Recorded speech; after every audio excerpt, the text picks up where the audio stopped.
நம்ம வகுப்பு ஆரம்பிச்சிடலாம்.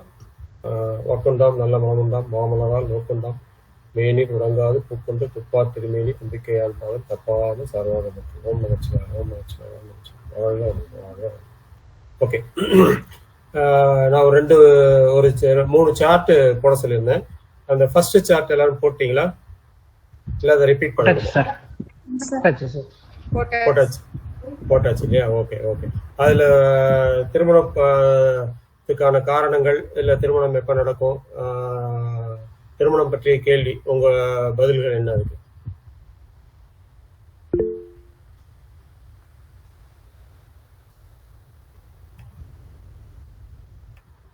அனலைஸ் பண்ணீங்களா?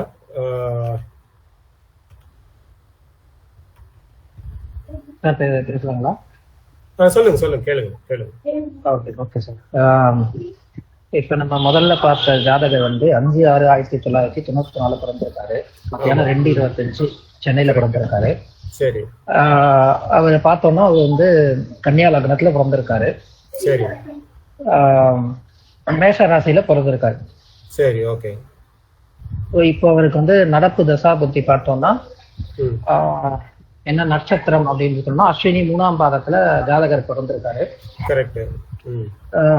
இப்ப அவருக்கு பார்த்தோம்னா சந்திரன் தசை சந்திர புக்தி நடந்துட்டு இருக்கு சார். சரி. கன்னியா லக்னத்துக்கு 11ஆம் அதிபதியான சந்திரன் 8ல இருந்து தசையை நடத்துறாரு. சரி. அப்போ 11ஆம் அதிபதினும் போது உபய லக்னங்களுக்கு மாரகஸ்தானம் 11. சரி. அப்ப மாரகாதிபதி 8ல இருந்து அதாவது இருக்கக்கூடாத இடத்துல இருந்து தசையை நடத்துறாரு. சொந்த சுய புத்தியை நடத்திட்டு இருக்காரு. அது மட்டும் இல்லாம சனி பகவானுடைய பார்வையும் சந்திரனுக்கு இருக்கு. வணக்கம் ஐயா. வணக்கம்மா. 8ல இருந்து தசையை நடத்துறதுனால சோ இந்த கன்னியா லக்னத்துக்கு அவர் பகைவரா நட்பான்னு பார்த்தோம்னா பகை டீம்ல வருவாரு. அதே மாதிரி முக்கியமா நம்ம சொல்ற கான்செப்ட் பிரகாரம் செவ்வாய் இவருக்கு ஆட்சி மூல திருக்கோணத்துல இருந்தாலும் 8ல செவ்வாயோட இருக்காரு. சரி. சோ இந்த இடத்துல செவ்வாய் ஆட்சியில இருக்கிறதுனால பெருசா கெட்டு போயிட்டாருன்னு எடுத்துக்க முடியாது. சரி. ஓகே ஓகே, இதோட ஸ்டாப் பண்ணீங்க. நம்ம ப்ரொசீட் பண்ணுவோம். Okay, thanks. நல்லா அனலைஸ் பண்ணிருக்கீங்க. ஆக்சுவலா நீங்க தசா புத்தி எடுத்துக்கிட்டு தசாவில இருந்து ஆரம்பிச்சிருக்கீங்க. Okay. Yes sir. Yes sir. Okay okay okay. Proceed பண்ணலாமா? இல்ல இருங்க, நம்ம நீங்க உங்க அனாலிசிஸ் தசா புத்தில இருந்து இருக்கும்போது ரொம்ப கரெக்டா வரும். பர்ஃபெக்ட்டா இருக்கு. Okay. Thank you sir. Thank you. Okay fine. Okay. So இந்த ஜாதகருக்கு 4 தடவை திருமணம் நிச்சயமாயி திருமணம் வரைக்கும் போய் நின்னு போயிருக்கு. ஸோ அதுக்கான காரணங்கள் நம்ம ஏன் அப்படின்றத பார்க்க போறோம். இப்போ பார்த்தீங்கன்னா பொதுவாக ஒரு ஜாதகத்தை எடுத்தோன்னே ஃபர்ஸ்ட் நீங்க தசாபுத்தி பார்க்கறதுலாம் நல்ல விஷயம். கண்டிப்பா பாருங்க சார். புணர்ப்பு இருக்கு, அதை சொல்ல மறந்துட்டேன் சார். அது மெயின் காரணமா இருக்கும் தடங்களுக்கு.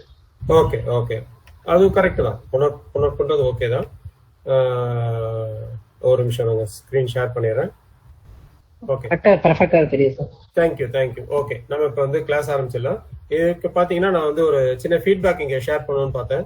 நம்ம சாந்தி மேடம் ஒரு கிளாஸ்ல போயிட்டு இந்த திருமண விதிகளை பத்தி ஒரு கேள்வி கேட்டிருந்தாங்க. அந்த கேள்விக்கு அவங்க கொடுத்த பதில்ல கிட்டத்தட்ட 80% கரெக்டான ஆய்வு அப்படின்னு சொல்லியிருந்தாங்க. இதை நான் ஷேர் பண்றதுக்கு 2-3 காரணங்கள். ஒன்று இந்த நம்ம விதிகள் ரொம்ப பர்ஃபெக்டா இருக்கு அப்படின்றதுக்கு இது ஒரு உதாரணம். ரெண்டாவது, மேடம் நம்ம விதிகளை யூஸ் பண்றாங்க, நிறைய பேர் நம்ம விதிகளை யூஸ் பண்ண ஆரம்பிச்சிருக்காங்க அப்படின்றதுக்கு இது ஒரு உதாரணம். நீங்களும் நிறைய பேர் நம்ம விதிகளை யூஸ் பண்ண ஆரம்பிங்க. கண்டிப்பா ரொம்ப ரொம்ப எளிமையா பாக்குறது முடியும் அப்படின்றதுதான் நான் உங்களுக்கு சொல்ல விரும்புறேன். விதிகள் நீங்க எடுக்கும்போது மேபி லவகுமார் சார் எடுக்கும்போது பாத்தீங்கன்னா தசாபுத்தில இருந்து இருக்காது. அப்படி எடுக்காம விதிகளை எடுக்கும்போது இப்போ திருமண பொருத்தம் திருமணத்துக்குன்னு பார்க்கும்போது நம்ம சொன்ன ஆர்டர்ல போங்க. நம்ம சொன்ன ஆர்டர்ல பாத்தீங்கன்னா லக்னம், ராசி, செவ்வாய் கேட்டிருக்காரா, அதுக்கப்புறம் கிரக பொருத்தங்கள் எப்படி இருக்கு, ஆயுள் எப்படி இருக்கு, அதுக்கப்புறம் இந்த துணை விதிகள் போயிட்டு கடைசியில தசாபுத்தியை நம்ம எடுத்துக்கலாம். கடைசியில தசாபுத்தி இப்ப கல்யாணம் நடக்குமா நடக்காதான்னு சொல்றதுக்குள்ள விஷயம். அதனால எடுக்கும்போது கடைசியில தசாபுத்தியை கடைசியில எடுத்துக்கலாம். இந்த ஆர்டர்ல போகும். இந்த ஆர்டர் வந்து ரொம்ப ரொம்ப முக்கியம். இந்த ஆர்டர் எடுத்துக்கிட்டீங்கன்னா ஈஸியா உங்களால ஆன்சர் பண்ண முடியும் அப்படின்றதுக்கு தான் இதை வந்து காட்டணும்னு நினைச்சேன். அடுத்து நம்ம வந்து ஜாதகத்துக்கு போயிடலாம். இந்த ஜாதகம் எல்லாருக்கும் தெரியுது இல்லையா ஸ்கிரீன்லயா? நம்ம ஏற்கனவே கொடுத்த அந்த ஜூன் 5 1994 ஜாதகம். இதுல பாத்துக்கிட்டீங்கன்னா இதுல வந்து நம்ம இதுல வந்து பாத்தீங்கன்னா என்னென்ன விதிகள் இங்க வருது அப்படின்றத நம்ம ரொம்ப ஈஸியா எடுத்து பார்க்க முடியும். ஃபர்ஸ்ட் எடுத்தோம் நம்ம வந்து லக்னம் பார்க்க சொல்லியிருக்கோம் இல்லையா? அந்த லக்னம் வந்து கன்னியா லக்னம். அதுக்கு 8ல வந்து செவ்வாய் இருக்காரு. ஓகே, இப்ப ராசி நம்ம எடுத்துக்கிட்டோம். ராசி 8ல இருக்கு. ஸோ ராசி 8ல இருக்கிறது வந்து ஒரு சின்ன விஷயங்களை சொல்லுது. திருமண பொருத்தத்துல பார்க்கும்போது ராசி 8ல இருக்கு, செவ்வாய் 8ல இருக்கு. ஓகே, அடுத்து பாத்தீங்கன்னா நம்ம வந்து செவ்வாய் எந்த விதத்துல இருக்காரு அப்படின்றத பாக்குறோம். செவ்வாய் வந்து இங்க பாருங்க, செவ்வாய் வந்து தேய்பிரை சந்திரனோட சேர்ந்து இருக்கார். செவ்வாய் கேதுவோட ராகு கேதுவோட சேர்ந்து இருக்கார். நம்ம விதிப்படி பாத்தீங்கன்னா செவ்வாய் வந்து ராகு கேதுவோட சேரக்கூடாது இல்லையா? செவ்வாய் ராகு கேதுவோட சேரக்கூடாது. அடுத்து வந்து தேய்பிரை சந்திரனோட சேரக்கூடாது. இது 2 விதியும் இங்க ஒரே இடத்துல நமக்கு அப்ளிகபிள் ஆகுது. ஸோ அது வந்து நமக்கு வந்து ஒரு பிரச்சனை இருக்கு அப்படிங்கிறத சொல்லுது. ஓகே, ஸோ இது வந்து ஃபர்ஸ்ட் விதி. ஓகே, அதுக்கு அடுத்தது பாத்தீங்கன்னா சனி அந்த இடத்த பாக்குறாரு. 8ஆம் இடத்த சனி பாக்குறாரு. அதாவது செவ்வாய் இருக்கிற இடத்த சனி பாக்குறாரு. ஸோ நம்ம என்ன சொல்லியிருக்கோம்? 8ஆம் இடத்துல செவ்வாய் சனி சேரக்கூடாது அப்படின்னு சொல்லியிருக்கோம் இல்லையா? ஸோ இங்க வந்து செவ்வாய் சனி சேர்ந்திருக்கு. ஸோ 3 விதிகள் பார்த்துட்டப்ப செவ்வாய் கெட்டு போயிருக்கு. செவ்வாய் எப்படி கெட்டு போயிருக்குன்னா சந்திரன் கேதுவோட சேர்ந்து கெட்டு போயிருக்கு. அதுக்கு அடுத்து பாத்தீங்கன்னா சனி வந்து அந்த இடத்த பாக்குறாரு. இது 3 விதியாச்சு. ஓகே, இப்ப 4வது பாத்தீங்கன்னா நம்ம 2வது அதிபதியும் 7ஆம் அதிபதியும் எடுத்து பார்க்கணும்னு சொல்லியிருக்கோம். இங்க 2ஆம் அதிபதி எப்படி இருக்காரு? 2ஆம் அதிபதி போய் 9ல இருக்காரு. ஆனா பார்க்கும்போது பாத்தீங்கன்னா இங்க 2ஆம் அதிபதி 9ல இருக்கிறது ரொம்ப நல்லா இருக்கும் அப்படின்றது நமக்கு தெரியும். ஆனா இங்க 2ஆம் அதிபதி யாரோட சாரத்துல இருக்காரு? புனர்பூசம் சாரத்துல இருக்காரு. சரி, புனர்பூசம் சாரத்துல இருக்காரு. சரி, அவருக்கு சாரம் கொடுத்தவர் எப்படி இருக்காரு? ராகு. ராகு எங்க இருக்காரு? ராகு 2ல இருக்காரு. அவரு சதயம் நட்சத்திரத்துல இருக்காரு. சாரி, சுவாதி நட்சத்திரத்துல இருக்காரு ராகு. சுவாதி 2ல இருக்காரு. சுவாதி 2ல இருந்துட்டு அவரு வந்து ராகுவை நோக்கி போயிட்டு இருக்காரு. ராகு வந்து குருவை நோக்கி வந்துட்டு இருக்காரு. ராகு குருவை நோக்கி வரும்போது பாத்தீங்கன்னா பாம்போட பிடியில குரு மாட்டிக்கிச்சு அப்படின்றது அர்த்தம். ஓகே, சோ இங்க ராகுவும்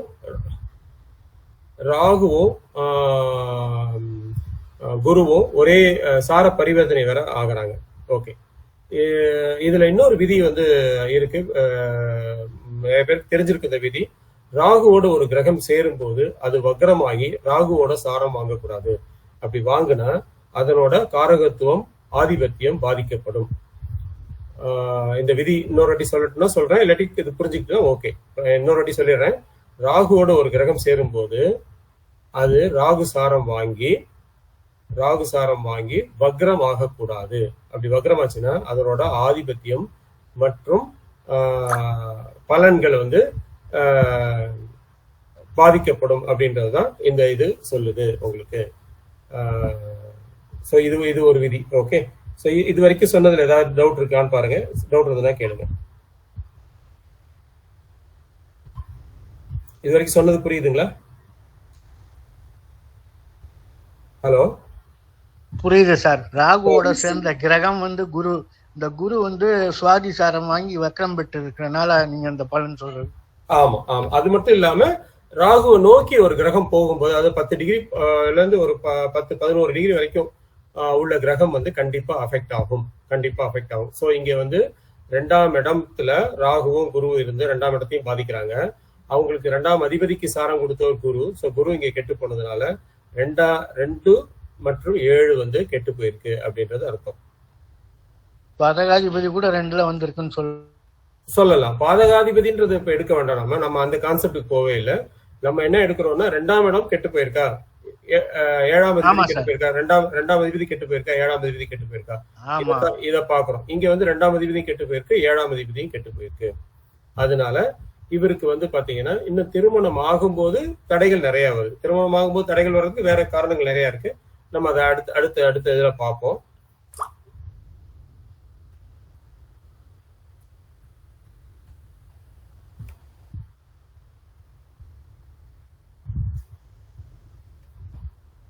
ஓகே, திருமணம் ஆகும்போது இவருக்கு வந்து பிரச்சனைகள் வருது. ஓகே, இப்ப வந்து அடுத்து பாத்தீங்கன்னா புதன் யார் சாரத்துல இருக்காரு? திருவாதிரை ராகு சாரத்திலே இருக்காரு. ஓகே, இது ஒரு முக்கியமான விதி, நோட் பண்ணிங்க. ரொம்ப மெல்லமா சொல்றேன். ஒரு கிரகம் ராகு அல்லது கேதுவோட சாரம் வாங்கி அதுக்கு 10லயோ 19ல இருக்கிற நட்சத்திரம், அதாவது அது 10ல இருக்கிறது இதே ராகுவோட நட்சத்திரமா தான் வரும். அதுக்கு 19ல இருக்கிறதும் 10ல மட்டும் இல்ல, ஆமா 10, 19 ரெண்டுமே வந்து ராகுவோட நட்சத்திரமா தான் வரும். அதே மாதிரி கேதுவோட நட்சத்திரமா இருந்தாலும் கேதுல இருந்து 10வது நட்சத்திரம் இல்ல வந்து 19வது நட்சத்திரம், இதுவும் வந்து கேதுவோட நட்சத்திரமா ஆகும். ஸோ ஒரு பாம்போட நட்சத்திரத்துல ஒரு கிரகம் வந்து அதுக்கு அடுத்து 10வது நட்சத்திரத்திலையும் 19வது நட்சத்திரத்திலையும் வேறு ஒரு கிரகம் இருக்கக்கூடாது. அப்படி இருந்ததுன்னா அதுக்கு உட்பட்ட காரகத்துவங்கள் ஆதிபத்தியங்கள் எல்லாருமே கொஞ்சம் வீக் ஆகும், அதாவது ஓரளவுக்கு பாதிக்கப்படும் அப்படின்றது சொல்லலாம். இங்க பாத்தீங்கன்னா 2ஆம் அதிபதியும் 7ஆம் அதிபதியும் சுக்கிரன், இவங்க எல்லாருமே காரகத்துவ கலத்திர காரகன் சுக்கிரன், இவங்க எல்லாருமே வந்து பாதிக்கப்பட்டிருக்காங்க. இதுதான் அவருக்கு மெயினான காரணங்கள் ஏன் வந்து திருமணங்கள் இந்த அளவுக்கு டிலே ஆனது மட்டும் இல்ல, 4 வாட்டியோ திருமணம் நிச்சயமாகி கேன்சல் ஆனதுக்கு காரணங்கள்.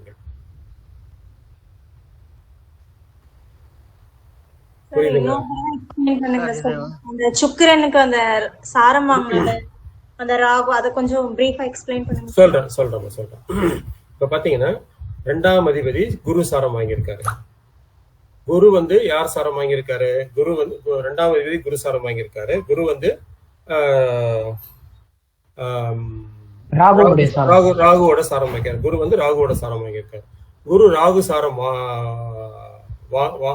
வாங்கிட்டு ராகுவை நோக்கி போறாரு. எந்த கிரகமுமே பாம்பை நோக்கி போகும்போது அது கண்டிப்பா ஒரு பாதிப்பை கொடுக்கும் அப்படின்றது கான்செப்ட்.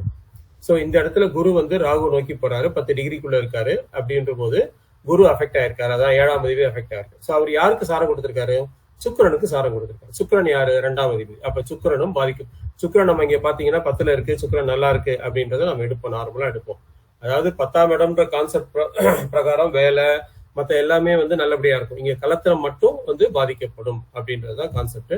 இங்க கலத்திரம் அப்படின்றது 2ஆம் அதிபதி வாங்கின சாரத்துக்கு அது பாதிக்கப்பட்டிருக்கு அப்படின்னு சொல்றோம். அது மட்டும் இல்லாம ராகு, இப்போ ஒரு கிரகம் வந்து கேதுவோட சாரத்திலயோ ராகுவோட சாரத்திலயோ இருக்குன்னு வச்சுங்க, அதுக்கு 10வது நட்சத்திரம் எந்த நட்சத்திரமா வரும்? உதாரணத்துக்கு ராகு இப்ப வந்து சுவாதியில வந்து குரு இருக்கு, அதுக்கு 10வது நட்சத்திரமா எது வரும்? சதயம் வரும். 19வது நட்சத்திரமா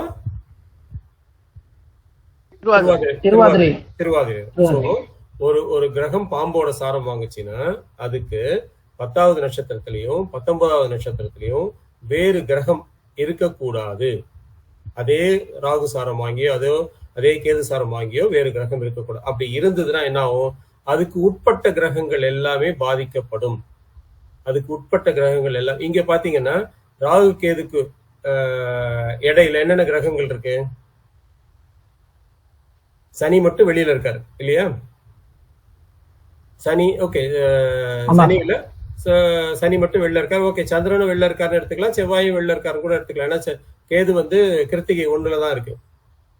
கேது வந்து கிருத்திகை 1ல தான் இருக்கு. சோ கேது கிருத்திகை 1ல இருக்கு. அதுக்கு அடுத்து பாத்தீங்கன்னா சூரியன் வந்து பாதிக்கப்பட்டிருக்கு, சுக்கிரன் பாதிக்கப்பட்டிருக்கு, புதன் பாதிக்கப்பட்டிருக்கு, இந்த பக்கம் குரு பாதிக்கப்பட்டிருக்கு. ஓகே, சோ சனி வெளியில இருக்காரு, சந்திரன் வெளியில இருக்காரு, செவ்வாய் வெளியில இருக்காரு. நாம இப்படி எடுத்துக்கலாம். ஓகே, சோ இப்ப எந்தெந்த கிரகங்கள் பாதிக்கப்பட்டிருக்கு? சூரியன் அப்படின்னா தந்தை, சோ சுக்கிரன் அப்படின்றது மனைவி, புதன்றது லக்னாதிபதி, குருன்றது 7ஆம் அதிபதி. சோ இந்த 2ஆம் இடம், 7ஆம் இடம், 1ஆம் இடம், தந்தை, இவங்க எல்லாருமே பாதிக்கப்பட்டிருக்காங்க. 12ன்றது பாதிக்கப்பட்டிருக்கு, சூரியன்றவர் பாதிக்கப்பட்டிருக்காரு. சோ இவங்களுக்கு இந்த காரகத்துவங்கள், இந்த ஆதிபத்தியத்தினால பெரிய பிரயோஜனங்கள் இல்லை. இது கண்டிப்பா பாதிக்கப்படும் அப்படின்றதுதான் இந்த விளைவுகள் சொல்லுது. ஸோ இது ஒரு மெயின் காரணம் இவருக்கு திருமணம் டிலே ஆகிறதுக்கு, திருமணம் வந்து தள்ளி போறதுக்கு. இவருக்கு திருமணம் அப்படின்றது பாத்தீங்கன்னா கண்டிப்பா 35 வயசு 40 வயசு கிட்டத்தட்ட தான் நடக்கும், அதுக்கு முன்னாடி நடக்காது. ஏன்னா இத்தனை கிரகங்கள், இப்ப செவ்வாய் பாதிக்கப்பட்டிருக்கு, லக்னாதிபதி பாதிக்கப்பட்டிருக்காரு, அதுக்கப்புறம் 2ஆம் அதிபதி 7ஆம் அதிபதி பாதிக்கப்பட்டிருக்கு. இதனால திருமணத்துல ஒரு காலதாமதம் இல்ல திருமண தடைய சொல்லுது அப்படிங்கறதா இதை வச்சு நான் உங்களுக்கு சொல்ல பிரியப்பட்டேன். இது புரியுதுங்களா? நம்ம அடுத்ததுக்கு போலாமா? சார், அந்த 10ஆம் இடத்துல இருக்கிற கிரகம் வந்து 2ஆம் இடம் கேட்டு அதுல வாங்கிருக்குன்னு சொன்னீங்களாங்க சார், அது கொஞ்சம் புரியலைங்க சார் இன்னும். Okay okay. மத்த யாருக்காவது புரியாம இருக்குங்களா? புதனும் 10ஆம் இடத்துல இருக்கிறனாலதான் கேட்டு இருக்குதுங்களா? இல்ல இல்ல இல்ல, புதனும் 10ஆம் இடத்துல இருக்கிறதுனால இல்ல. இப்ப ஒரு கிரகம், நான் சிம்பிளா சொல்றேன் பாருங்க, ஒரு கிரகம் ராகுவோட சாரம் வாங்கியிருக்கு, அதுக்கு அடுத்து உள்ள இன்னொரு கிரகம் ராகுவோட சாரம் வாங்கியிருக்கு. அது ராகுவாகவும் இருக்கலாம் இல்ல வேற கிரகமாவும் இருக்கலாம். இதுக்கு இடைப்பட்ட கிரகங்கள் பாதிக்கப்படும், இதுக்கு இடைப்பட்ட கிரகங்கள் பாதிக்கப்படும் அப்படின்றதான் கான்செப்ட் இங்க. இப்ப ராகுக்கு அச்சுக்கு இடையில என்னென்ன கிரகங்கள் இருக்கு? இப்ப நம்ம என்ன எடுத்திருக்கோம்? குரு வந்து சுவாதி 1ல இருக்கு, சுவாதி 2ல இருக்குன்னு எடுத்திருக்கோம். அது வந்து ராகுவோட சாரம் வாங்கியிருக்கு. அதுக்கு 19வது இடத்துல சுக்கிரன் வந்து புதன் வந்து ராகுவோட சாரம் வாங்கியிருக்கு. புதன் வந்து ராகுவோட சாரம் வாங்கியிருக்கு. சோ குருவுல இருந்து புதன் வரைக்கும் எடுத்தீங்கன்னா எல்லா கிரகமுமே பாதிக்கப்பட்டிருக்கு அப்படின்னு நம்ம எடுக்கணும். குருவுக்கும் புதனுக்கும் இடையில இருக்கிற எல்லா கிரகங்களும் பாதிக்கப்பட்டிருக்கு அப்படின்னு எடுத்துக்க. இப்ப குருவுக்கும் புதனுக்கும் இடையில என்னென்ன கிரகங்கள் இருக்கு? நீங்க கிளாக் வைஸா வாங்க, ஆன்டி கிளாக் வைஸா போவேன். ஆனா ராகுக்கு அது ஆன்டி கிளாக் வைஸா போனேன். இப்ப கிளாக் வைஸா வாங்க. சனி இருக்கு, இடையில சனி இருக்கு. அதுக்கு அடுத்தது சந்திரன் இருக்கு, அதுக்கு அடுத்தது செவ்வாய் இருக்கு, அதுக்கு அடுத்தது சூரியன் இருக்கு, சூரியனுக்கு அடுத்தது புதன் இருக்காரு, புதனுக்கு அப்புறம் தான் சுக்கிரன் இருக்காரு. அதனால சுக்கிரனை விட்டுருங்க, சுக்கிரன் நம்ம எடுக்க வேண்டாம். சோ இத்தனை கிரகங்களும் இங்க பாதிக்கப்பட்டிருக்கு. சுக்கிரன் ஏன் பாதிக்கப்பட்டிருக்கு அப்படின்னு நம்ம சொல்றோம்னா, சுக்கிரன் வந்து குரு சாரம் வாங்கிடுச்சு, குரு பாதிக்கப்பட்டிருக்காரு, அதனால சுக்கிரனும் பாதிக்கப்பட்டிருக்கு அப்படின்னு எடுத்துக்கணும். சோ இத்தனை கிரகங்களும் ராகு கேதுவால பாதிக்கப்பட்டதுனால இவருக்கு திருமணம் அப்படிங்கிற, ஏன்னா 2ஆம் அதிபதி 7ஆம் அதிபதி மெயினான ஆட்கள் பாதிக்கப்பட்டாங்க, பிளஸ் கலத்திரக்காரகன் சுக்கிரனும் பாதிக்கப்பட்டதுனால இவருக்கு திருமணம் அப்படின்றது மறுக்கப்படுது அப்படின்றத சொல்றேன். சோ இவர் திருமணம் மறுக்கப்பட்டதுக்கு 2-3 காரணங்கள் நம்ம சொல்லிட்டோம். ஒண்ணு வந்து 2ஆம் இடத்துல செவ்வாய் இருக்கிறது, பிளஸ் ராகுகேது சாரம், ராகுகேதுவோட சேர்ந்து செவ்வாய் இருக்கிறது, பிளஸ் தேய்பிரை சந்திரனோட செவ்வாய் இருக்கிறது, சனி 8ஆம் இடத்தோட சம்பந்தப்படுறது, சனியும் செவ்வாயும் 8ஆம் இடத்தோட சம்பந்தப்படுறது எல்லாமே வந்து இவருக்கு வந்து பிரச்சனைகளை கொடுக்குது அப்படின்றத சொல்றோம்.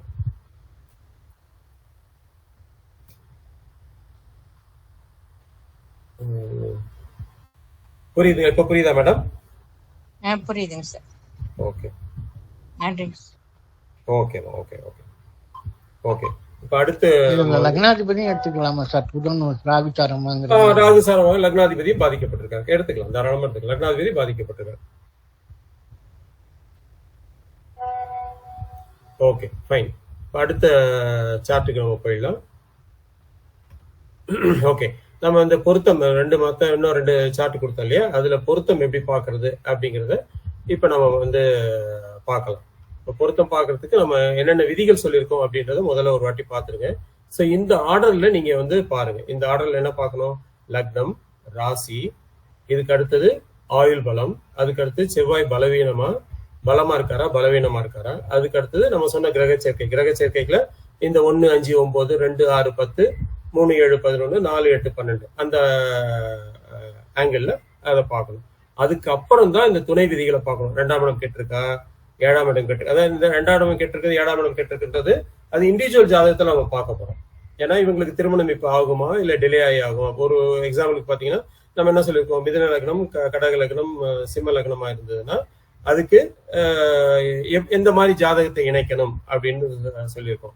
அதே மாதிரி சூரியன் லக்னத்துல இருக்கும்போது அதுக்கு எந்த மாதிரி ஜாதகத்தை இணைக்கணும் அப்படின்னு சொல்லியிருக்கோம். அது வந்து கிரக சேர்க்கையிலேயே உங்களுக்கு வந்துடும். ஸோ இந்த துணை விதிகள் நம்ம சொன்ன எல்லா துணை விதிகளும் பின்னாடி நீங்க பாத்தீங்கன்னா போதும். பொருத்தத்துக்கு பார்க்கும்போது இந்த 5 மட்டும் பாத்தீங்கன்னா லக்னம் நல்லா இருக்கா, லக்னம் நல்லா இருக்குன்னா நம்ம லக்னம் எப்படி இருக்கணும்னு சொல்லியிருக்கோம். 2, 12 இருக்கலாம், 4, 10 இருக்கலாம், இல்ல 6, 8 இருக்கலாம். 6, 8 இருக்கும்போது அம்சத்துல வந்து 5, 9 வரும், அந்த மாதிரி சொல்லியிருக்கோம். ஸோ அந்த ஆங்கிள் பாருங்க. ராசியும் அதே மாதிரி தான். ஆயுள் பலம் இருக்கான்றது பார்க்கறதுக்கு 1, 8, 10 பார்க்கணும். குரு, சுக்கிரன், புதன் இவங்க நல்லா இருக்காங்களான்றதை பார்க்கணும். இதுக்கு இடையில 8ஆம் அதிபதியும் சனியும் நல்லா இருக்காரான்றதை பார்க்கணும். செவ்வாய் பலவீனமா பலமா அப்படின்னு பார்க்கறதுக்கு செவ்வாய் ராகு கேதுவோட சேர்ந்து இருக்கா, செவ்வாய் வந்து தேய்பிரை சந்திரனோட சேர்ந்து இருக்கா, செவ்வாய் சூரியனோட சேர்ந்து இருக்கா, செவ்வாய் 8ஆம் இடத்துல சம்பந்தப்பட்டிருக்கா, இந்த மாதிரி நம்ம செவ்வாய்க்கு வந்து ஒரு 5-6 விதிகள் கொடுத்துருக்கோம். இந்த 6 விதிகளையும் பார்த்துட்டீங்கன்னா சரியா போயிடும். அதுக்கப்புறம் கிரக சேர்க்கை 1ஆம் இடத்துல லக்னத்துல சூரியன் இருந்ததுன்னா ராகு இருக்கக்கூடாது, சந்திரன் இருக்கக்கூடாது. அந்த விதிகள் எல்லாத்தையும் ஒரு வாட்டி பார்த்துருக்கேன். ஓகே, இதை பேஸ் பண்ணி தான் நம்ம இப்ப இந்த சார்ட்டை அனலைஸ் பண்ண போறோம்.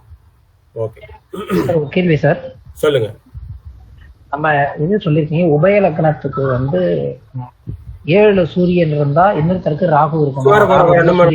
நம்ம பார்க்கவே இல்லை உபய லக்னம் 7 பத்தி பார்க்கவே இல்லை, நம்ம பார்க்கவே இல்லை. Okay okay okay okay fine. இங்க பாருங்க, இங்க பாத்தீங்கன்னா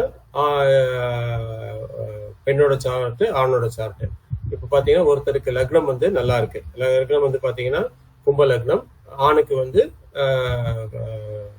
ஆணுக்கு கும்ப லக்னம், பெண்ணுக்கு வந்து ரிஷப லக்னம். பெண்ணோட லக்னம் முன்னாடியும் ஆணோட லக்னம் பின்னாடியும் இருக்கு. 4-10 இருக்கு. நம்ம கான்செப்ட் பிரகாரம் 4-10 இருக்கலாம். பெண்ணோட லக்னம் முன்னாடி இருக்கணும் அப்படின்றத சொல்லியிருக்கோம். ஸோ இங்க வந்து பெண்ணோட லக்னம் முன்னாடி இருக்கு, ஆணோட லக்னம் பின்னாடி இருக்கு. ஸோ இது லக்னத்தை பொறுத்த வரைக்கும் இது ஓகே. அடுத்து நம்ம வந்து வேற லக்னத்தை பொறுத்த வரைக்கும் பாத்தீங்கன்னா பாதகமா இருக்கக்கூடாது. மற்றபடி பாதகமா இல்லாத பட்சத்துல 3-11 எடுத்துக்கலாம், 7-7 எடுத்துக்கலாம், 5-9 எடுத்துக்கலாம். பாதகமா இல்லாத பட்சத்துல, அதாவது பாதகம் பாத்தீங்கன்னா சிம்மத்துக்கு மேஷம் பாதகம் 5-9 வரும். 5-9 வந்துன்னா பொதுவா நல்லதுன்னு, ஆனா பாதகமா இருக்கு, எடுக்கக்கூடாது. அதே மாதிரி உபய லக்னத்துக்கு 7ல வரக்கூடாது. லக்னம் ஒருத்தருக்கு கன்னி லக்னமோ இன்னொருத்தருக்கு மீன லக்னமோ வரக்கூடாது. ஸோ அந்த மாதிரி பாதகம் இல்லாத லக்னமா இருக்கணும் அப்படின்றத சொல்லியிருக்கோம். ஸோ லக்னம் இங்க பாத்தீங்கன்னா இந்த ஜாதகருக்கு இந்த 2 பேருக்கும் பொருந்தது. ஓகே, அடுத்து பாத்தீங்கன்னா ராசி. ஒருத்தருக்கு ராசி வந்து பாத்தீங்கன்னா உத்திரட்டாதி, அடுத்த இன்னொருத்தருக்கு ராசி பாத்தீங்கன்னா மகராசி. இங்க வந்து ஆண் ராசி முன்னாடியும் பெண் ராசி பின்னாடியும் இருக்கு. ஸோ இது வந்து அதுவும் இல்லாம 6-8 இருக்கு. ஸோ இந்த 6-8 இருக்கும் போது நம்ம என்ன சொல்லியிருக்கோம், அம்சத்துல அது வந்து நல்லா இருக்கணும் அப்படின்னு பார்த்திருக்கோம். இது பாத்தீங்கன்னா அம்சத்துல ஆணுக்கு கடகமும் பெண்ணுக்கு விருச்சிகமும் வருது. ஸோ இது வந்து 5-9 அம்சத்துல அது வந்து நல்லது, நல்ல நிலைமைகள் தான் இருக்கு அப்படின்றத எடுத்துக்கணும். ஓகே, இங்க அம்சத்துல வந்து 5-9 இருக்கும்போது சந்திரன் அங்க வந்து நீசமாறாரு. அதனாலதான் நான் 50% ஓகேன்னு போட்டிருக்கேன். பட் அதர்வைஸ் இது வந்து 5-9ன்றது ஓகே தான், நம்ம வந்து கண்டிப்பா எடுத்துக்கலாம். ஆனா ஒருத்தருக்கு சந்திரன் நீசமா இருந்தாலும் இன்னொருத்தருக்கு சந்திரன் பலம் அடைஞ்சிடறாரு. அதனால இந்த ராசி பொருத்தத்தையும் நாம வந்து ஓகே 50% ஓகேன்னு சொல்லிடலாம். இது வரைக்கும் புரியுதா? யாருக்கு புரியலையா?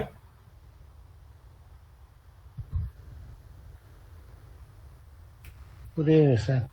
புரியுது இல்லையா சார்? பெண்ணுக்கு துலா லக்னம் வந்திருக்கே சார். எனக்கு என்னம்மா பொண்ணுக்கு போறப்ப துலா லக்னம் வருது. டைம் மாத்தி போட்டுருக்க பாருங்க. துலா லக்னம் தான் சார் வருது. சாரி பிஎம் போடுங்க. எனக்கும் துலா லக்னம் தான் வந்திருக்கு. பிஎம் போடுங்க. சாரி, ஏஎம் இல்ல, பிஎம் போட்டீங்கன்னா இது வந்துடும் உங்களுக்கு.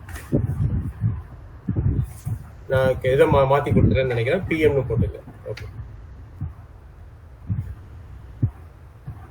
ஓகே. அடுத்து பாத்தீங்கன்னா நம்ம செவ்வாய் பலமா இருக்காரா அப்படின்ற பார்க்க சொல்லியிருக்கோம். இங்க பாத்தீங்கன்னா செவ்வாய் வந்து ஒருத்தருக்கு மகரத்துல இருக்காரு. செவ்வாய் மகரத்துல ஆணுக்கு பாத்தீங்கன்னா 12ல இருக்காரு. செவ்வாய் மகரத்துல 12ல இருக்கிறது ஒரு நம்ம பாதிப்பை எடுக்கலாமா? என்னென்ன செவ்வாய் எப்படி பார்த்திருக்கோம், செவ்வாய் வந்து ராகு கேதுவோட சேரக்கூடாது, தேய்பிரை சந்திரனோட சேரக்கூடாது, சூரியனோட சேர்ந்து 2, 7, 8ல இருக்கக்கூடாது, செவ்வாய் சேரக்கூடாது. ஸோ இதுதான் வந்து நம்ம பெரிய பாதிப்பா இருக்கும். செவ்வாய் பாபகர்த்தாரியில் இருக்கக்கூடாது, செவ்வாய் வந்து பாதகத்துல இருக்கக்கூடாது. இந்த கான்செப்ட் எதுவுமே வந்து ஆண் நட்சத்திர ஆணோட இதுல வந்து வரல.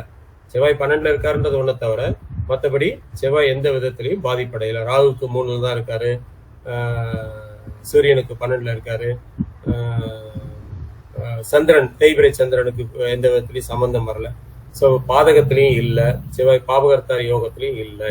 அதனால கண்டிப்பா இந்த இடத்துல செவ்வாய் பாதிப்படையல அப்படின்றத எடுத்துக்கலாம். ஓகே, பெண்ணுக்கு எடுத்துங்க. பெண்ணுக்கு பாத்தீங்கன்னா பெண்ணுக்கு செவ்வாய் எங்க இருக்காரு, பெண்ணுக்கு செவ்வாய் கன்னியில இருக்காரு. பெண்ணுக்கு செவ்வாய் கன்னியில இருக்காரு. ஸோ கன்னியில இருக்கிறவர் ஏதாவது பாதிப்படைஞ்சிருக்காரான்னு பாத்தீங்கன்னா ராகு கேதுவோட சேரல. தேய்பிரை சந்திரன் இங்க இல்ல, வளர்பிறை சந்திரன் தான். சந்திரனுக்கு 7ல இருக்காரு, வளர்பிறை சந்திரனுக்கு 7ல இருக்காரு, அதனால பாதிப்பு இல்லை. சனியோட சேர்ந்திருக்காரா? சேரல, சனியோட சேரல. பாவகர்த்தாரியில இருக்காரா? இல்ல, பாவகர்த்தாரியில இல்ல. அடுத்து பாத்தீங்கன்னா பாதகத்துல இருக்காரா? பாதகத்திலையும் இல்லை. அதனால செவ்வாய் எந்த விதத்திலையும் இங்க பாதிப்படையில பலமா தான் இருக்கு. அதனால கண்டிப்பா இந்த ஜாதகத்தை சேர்க்கலாம். செவ்வாய் பலவீனம் இல்லை. இது 3வது பாயிண்ட்.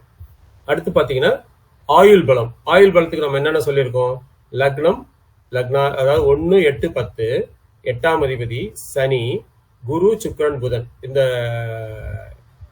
8 இதையும் பார்க்க சொல்லிருக்கோம். அதாவது லக்னம் 1, 8, 10, 8ஆம் அதிபதி சனி, குரு, சுக்கிரன், புதன். இங்க பாத்தீங்கன்னா லக்னம் அப்படின்னு பாத்தீங்கன்னா ஆணுக்கு எடுத்துங்க. ஆணுக்கு எடுத்துட்டு லக்னம் பாத்தீங்கன்னா லக்னத்துல திக்பலம் பெற்று புதன் இருக்காரு. லக்னத்துல சூரியன் இருக்கிறது பலம். லக்னத்துல சூரியன் இருக்கிறது பலம் தான். காலபுருஷ தத்துவத்துப்படி லக்னத்துல சூரியன் இருந்ததுன்னா உச்சம் நம்ம எடுத்துப்போம் இல்லையா? அதே மாதிரி இங்க லக்னத்துல சூரியன் இருக்கிறது பலம். அடுத்து லக்னத்துல புதன் இருக்கிறது திக்பலம் பெற்றிருக்காரு, அதனால அதுவும் பலம் தான். லக்னத்துல சுக்கிரன் இருக்காரு, 4ஆம் அதிபதி 9ஆம் அதிபதி இருக்காரு, அதுவும் பலம் தான். அதனால லக்னம் பலமா இருக்கு. 1. 2வது 8ஆம் இடம். லக்னத்துக்கு 8ஆம் இடம் வந்து பாத்தீங்கன்னா கன்னி. ஆணுக்கு வந்து கன்னி. கன்னி எப்படி இருக்கு? கன்னியில வந்து பாவகர்த்தாரியில இருக்கா? இல்ல, சுபகர்த்தாரியில் தான் இருக்கு கன்னி. அதுக்கு அடுத்து பாத்தீங்கன்னா கன்னியில ஏதாவது கிரகம் இருக்கா? இல்ல. சோ அதுவும் ஓகே. அடுத்து பாத்தீங்கன்னா லக்னாதிபதி அது 2வது 10ஆம், அதுக்கு அடுத்து 10ஆம் இடம். 10ஆம் இடத்துல ராகு இருக்காரு. 10ஆம் இடத்துல ராகு இருக்கிறதுனால நம்ம என்ன பண்றோம்? இது நாட் ஓகே அப்படின்னு போட்டுக்கிறோம். ஓகே, 10ல ராகு இருக்கிறதுனால. அதுக்கு அடுத்தது சனி. சனி எப்படி இருக்காரு? சனி வந்து லக்னாதிபதி ஆகி 2ல போயிருக்காரு, அது நல்ல இடம் தான். அங்க இருந்து 8ஆம் இடத்தை பார்ப்பாரு. அதனால கண்டிப்பா 8ஆம் இடத்தை பார்க்கும்போது ஆயுள் பலம் உண்டு அப்படின்னு நமக்கு தெரியும். ஸோ இதுவும் ஓகே தான். அதுக்கு அடுத்து 8ஆம் அதிபதி. 8ஆம் அதிபதி யாரு? இங்க வந்து புதன். 8ஆம் அதிபதி புதன். புதன் வந்து லக்னத்திலே இருக்காரு, அவர் திக்பலம் பெற்றிருக்காரு. ஸோ அதுவும் ஓகே. அடுத்து குரு. குரு எப்படி இருக்காரு? குரு 9ஆம் இடத்துல இருக்காரு. 9ஆம் இடத்துல இருக்க குரு நன்மையை செய்வார், அதனால அதுவும் ஓகே. அடுத்து சுக்கிரன் லக்னத்திலே இருக்காரு, அதுவும் ஓகே. அடுத்து புதன். புதன் வந்து இங்க வக்ரமாயி இருக்கிறதுனால இங்க புதனை நம்ம வந்து பெருசா எடுத்துக்கல, அதனால 0.05 தான் போட்டிருக்கேன். அது இதுல இருந்தாலும், அதாவது லக்னத்திலே இருந்து திக்பலம் பெற்றாலும் இந்த இடத்துல புதன் வந்து நம்ம வந்து கம்மி பாயிண்ட் தான் கொடுக்குறோம். ஸோ இது வந்து ஆணோட ஜாதகத்துல இத்தனை கிரகங்கள் நல்லா இருக்கு. அதே மாதிரி லக்னத்திலேயே புதன் வக்ரமா இருக்கிறதுனால அதுக்கு ஒரு பாயிண்ட் ஒரு குறைச்சிருக்கேன். பட் குறைக்க வேண்டிய அவசியம் இல்லை. ஏன்னா புதத்துல லக்னத்துல வந்து சூரியன் இருக்காரு, சுக்கிரன் இருக்காரு, 5, 9ஆம் அதிபதிகள் இருக்காங்க, அதனால அது குறைக்க வேண்டியதில்லை. பட் நம்ம கொஞ்சம் இதுவா ப்ராக்டிக்கலா எடுப்போம் அப்படின்றதுனால அதுல குறைச்சி போட்டிருக்கேன். ஓகே. அடுத்து பெஞ்சாதகத்தை எடுத்துங்க. பெஞ்சாதகத்தை லக்னத்தை வந்து யாராவது இருக்காங்களா? லக்னத்துல யாரும் இல்லை, அதனால அது ஓகே. 8ஆம் இடம் எப்படி இருக்கு? 8ஆம் இடம் வந்து குருவோட வீடு, அதுவும் ஓகே. அங்கேயும் யாரும் இல்லை, அதுவும் ஓகே. 8ஆம் இடம். 10ஆம் இடம் எப்படி இருக்கு? 10ஆம் இடத்துல குரு இருக்காரு. 10ஆம் இடத்துல குரு இருக்காரு. ஸோ 8ஆம் அதிபதி 10ல இருக்கிறது நல்ல விஷயம்தான். குரு வந்து 10ஆம் இடத்துல இருக்கிறதும் நல்ல விஷயம் தான், அதனால அதுவும் ஓகேன்னு எடுத்துக்கிட்டேன்.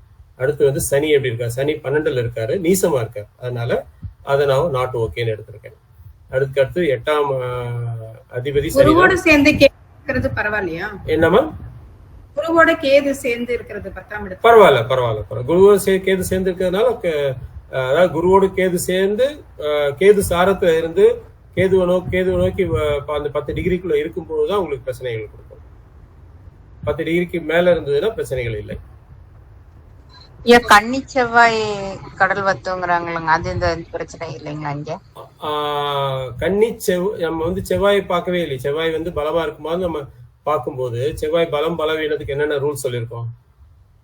செவ்வாய் வந்து ராகுக்கு எதுவோட சேரக்கூடாது, தேய்பிரை சந்திரனோட சேரக்கூடாது, சூரியனோட சேர்ந்து 2, 7, 8ல இருக்கக்கூடாது, சனியோட சேர்ந்து 2, 7, 8ல இருக்கக்கூடாது. அதுக்கப்புறம் செவ்வாய் வந்து பாவகர்த்தாரியில இருக்கக்கூடாது, செவ்வாய் வந்து பாதகத்துல இருக்கக்கூடாது. இந்த ரூல் தான் வந்து நம்ம செவ்வாய்க்கு சொல்லியிருக்கோம். இங்க கன்னி செவ்வாய் பத்தி நம்ம எடுத்துக்க வேண்டிய அவசியம் இல்லை. கன்னி செவ்வாய் நவாம் சத்துவம் தானே சார் எடுக்கணும்? இல்ல அதுதான், அது அடுத்த கான்செப்ட் வரும். அவங்களுக்கு இப்போதைக்கு நம்ம செவ்வாய் பலவீனமான்னு எடுக்கும்போது இதை மட்டும் பார்த்தா போதும். நம்ம வந்து இங்க கன்னி செவ்வாய் அப்படின்றத எடுக்க வேண்டியது இல்லை. ஆனா இங்க பகைதாங்க ஐயா புதன் வீட்டுல. என்னமா செவ்வாய் இங்க பகை தானே?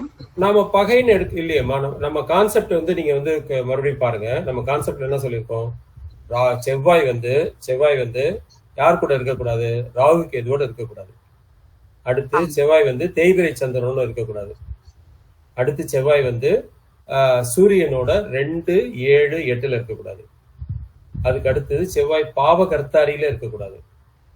அதுக்கு அடுத்து செவ்வாய் வந்து பாதகத்துல இருக்கக்கூடாது. அதுக்கு அடுத்து செவ்வாய் வந்து சனியோட சேர்ந்து 2, 7, 8 இருக்கக்கூடாது. இந்த 6 கான்செப்ட் தான் செவ்வாய் பலமா பலவீனமானு எடுக்கிறோம். நம்ம வந்து பகை வீட்டுல இருக்கிறத பத்தி எடுக்கவே இல்லை. அப்படி பகை வீட்டுல வச்சு எடுத்தீங்கன்னு வச்சுங்களேன், சாரத்தை எடுக்கணும், வீடு கொடுத்தவர் எடுக்கணும், வீடு கொடுத்தவர் நிலைமைகள் எடுக்கணும், இதெல்லாம் வந்து அடுத்த கான்செப்ட். நம்ம அந்த கான்செப்டுக்கே போல. நம்ம இந்த 6 விதிகள் சொல்றோம். இந்த 6 விதிக்குள்ள செவ்வாய் இருந்ததுன்னா போதும். செவ்வாய் எங்க வேணாலும் இருக்கலாம். இந்த கான்செப்ட் பிரகாரம் செவ்வாய் பாதிக்கப்படல, அதனால செவ்வாய் இங்க பாதிக்கப்படல அப்படின்னு எடுத்துக்கலாம். ஓகேவா? நீங்க சொல்ற கான்செப்ட் நம்ம வந்து அந்த துணை விதிகள்ல வரும்போது அப்ப பார்க்கலாம். இப்போதைக்கு நம்ம செவ்வாய் இங்க பாதிக்கப்படலன்னு சொல்றோம். இந்த துணை விதி வரும்போது நான் உங்களுக்கு அந்த கான்செப்ட் சொல்றேன். ஓகே, இப்ப பெண்ணுக்கு எடுத்துக்கிட்டீங்கன்னா குரு வந்து 10ல இருக்கார். ஓகே. அடுத்து வந்து சுக்கிரன் வந்து எங்க இருக்காரு? சுக்கிரன் வந்து 7ல இருக்கார், அதனால அதுவும் ஓகே. அடுத்து புதன் வந்து இங்க வக்ரமாயி இருக்காரு 7ல, அதனால புதனுக்கு பாதி பாயிண்ட் தான் கொடுத்துருக்கோம். ஸோ இதெல்லாம் பாத்தீங்கன்னா 7.5 பாயிண்ட்ஸ் வருது. இதனால ஆயுள் பலம் 2 பேருக்கும் இருக்கு அப்படின்றத நாம எடுத்துக்கிறோம்.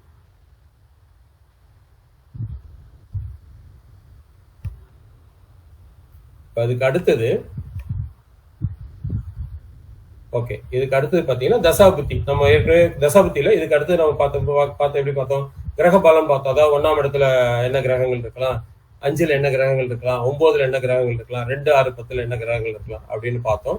இங்க வந்து பாத்தீங்கன்னா லக்னத்துல ஆணுக்கு வந்து பாத்தீங்கன்னா லக்னத்துல சூரியன், சுக்கிரன், புதன் இருக்கு. பெண்ணுக்கு வந்து எந்த கிரகமும் இல்லை. லக்னத்துல ஒருத்தருக்கு சூரியன் இருந்ததுன்னா இன்னொருத்தருக்கு சூரியன் இருக்கக்கூடாது, ஒருத்தருக்கு புதன் இருந்ததுன்னா இன்னொருத்தருக்கு தனித்த புதன் இருக்கக்கூடாது, ஒருத்தருக்கு சுக்கிரன் இருந்ததுன்னா இன்னொருத்தருக்கு சுக்கிரன் இருக்கலாம் அப்படின்னு சொல்லியிருக்கோம். ஆனா இங்க எதுவுமே இல்லை, அதனால இது லக்னம் ஓகே. அடுத்து 5ஆம் இடம். 5ஆம் இடம் என்ன சொல்லியிருக்கோம் நம்ம? இதேதான், லக்னத்துல சுக்கிரன் இருக்கக்கூடாது, ராகு இருக்கக்கூடாது. 5ஆம் இடத்துல சுக்கிரன், ராகு இவங்கெல்லாம் இருக்கக்கூடாதுன்னு சொல்லியிருக்கோம். இந்த இடத்துல ஆணோட ஜாதகத்துல பாத்தீங்கன்னா 5 லக்னம் வந்து கும்ப லக்னம், 5ஆம் இடத்துல யாரும் இல்லை, அதனால அது ஓகே. பெண்ணுக்கு எடுத்துக்கிட்டீங்கன்னா 5ல செவ்வாய் இருக்கும்போது ஆணுக்கு வந்து என்னென்ன கிரகங்கள் இருக்கக்கூடாதுன்னு சொல்லியிருக்கோம். அந்த மாதிரி எதுவுமே இல்லை, அதனால 5ஆம் இடம் ஓகே. அடுத்து பாத்தீங்கன்னா 2ஆம் இடம். ஆணுக்கு வந்து 2ஆம் இடத்துல சனி இருக்காரு. ஆணுக்கு 2ஆம் இடத்துல சனி இருக்கும்போது பெண்ணுக்கு 2ல சனி இருக்கக்கூடாது அப்படின்னு சொல்லியிருக்கோம். பெண்ணுக்கு 2ஆம் இடம் சுத்தமா எம்டி தான், அதனால அதுவும் பிரச்சனை இல்லை, அதுவும் ஓகேதான். அடுத்து பாத்தீங்கன்னா 6ஆம் இடம். 6ஆம் இடம் வந்து பெண்ணுக்கு, ஆணுக்கு வந்து பாத்தீங்கன்னா 6ஆம் இடம்ன்றது சந்திரன். அங்க 6ஆம் இடத்துல கிரகங்கள் இல்லை. பெண்ணுக்கும் 6ஆம் இடத்துல கிரகங்கள் இல்லை. சுக்கிரன் தான் அங்க பெண்ணுக்கு 6ஆம் இடத்துல கிரகங்கள் இல்லை. So 2, 6 okay. அடுத்து 10ஆம் இடம். 10ஆம் இடத்துல நம்ம என்ன சொல்லியிருக்கோம்? 10ஆம் இடத்துல குரு கேது ஒருத்தருக்கு சேர்ந்து இருக்கும்போது இன்னொருத்தருக்கு குரு சனியோ குரு கேதுவோ அங்க இருக்கக்கூடாதுன்னு சொல்லியிருக்கோம். இங்க ராகு தான் இருக்கு, அதனால 10ஆம் இடம் ஓகே. ஸோ இந்த இது வரைக்கும் நம்ம மற்றதெல்லாம் பார்க்கல. 9ஆம் இடம் பார்க்கல, 3, 7, 11 பார்க்கல. இது வரைக்கும் பார்த்தது வரைக்கும் போட்டிருக்கோம். அது வரைக்கும் பாத்தீங்கன்னா இது ஓகே. ஸோ நம்ம பார்த்தது லக்னம் நல்லா இருக்கு, ராசி நல்லா இருக்கு, செவ்வாய் நல்லா இருக்கு, ஆயுள் பலம் இருக்கு, கிரக பொருத்தங்களும் இருக்கு. அதனால இதை ஓகே அப்படின்னு நம்ம சொல்லலாம், பொருத்தம் இருக்கு அப்படின்றத சொல்லிடலாம். ஸோ சிம்பிளா இந்த கான்செப்ட் எடுத்து போட்டு பாத்தீங்கன்னா மேக்சிமம் 15 நிமிஷத்துல இருந்து 20 நிமிஷத்துக்கு மேல நம்ம எடுத்துக்க வேண்டிய அவசியம் இல்லை, ஈஸியா முடிச்சுட்டு போயிடலாம். இதுக்கு அடுத்து நம்ம பார்க்க வேண்டியது தசாபுத்தி எப்படி இருக்கு.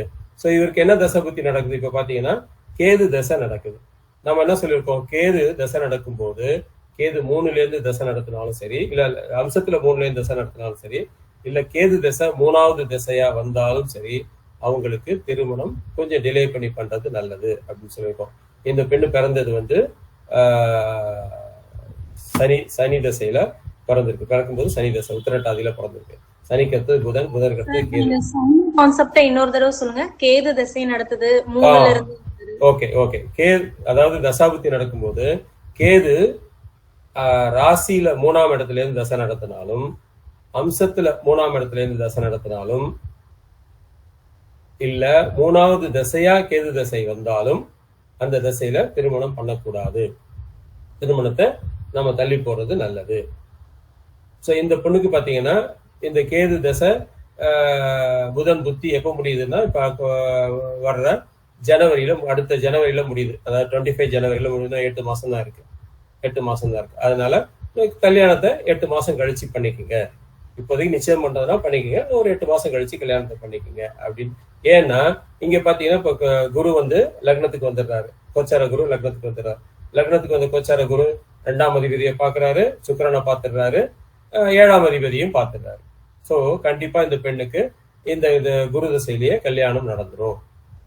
அதனால நம்ம வந்து இந்த குரு அடுத்து மிதனத்துக்கு போறதுக்குள்ள கல்யாணம் நடந்துரும். மிதனத்துக்கு அடுத்த ஏப்ரல் மேல தான் போக போறாரு. அதனால நீங்க கல்யாணத்தை அடுத்த ஜனவரிக்கு அப்புறம் வச்சுக்கலாம் அப்படின்னு சொல்லியிருக்கோம்.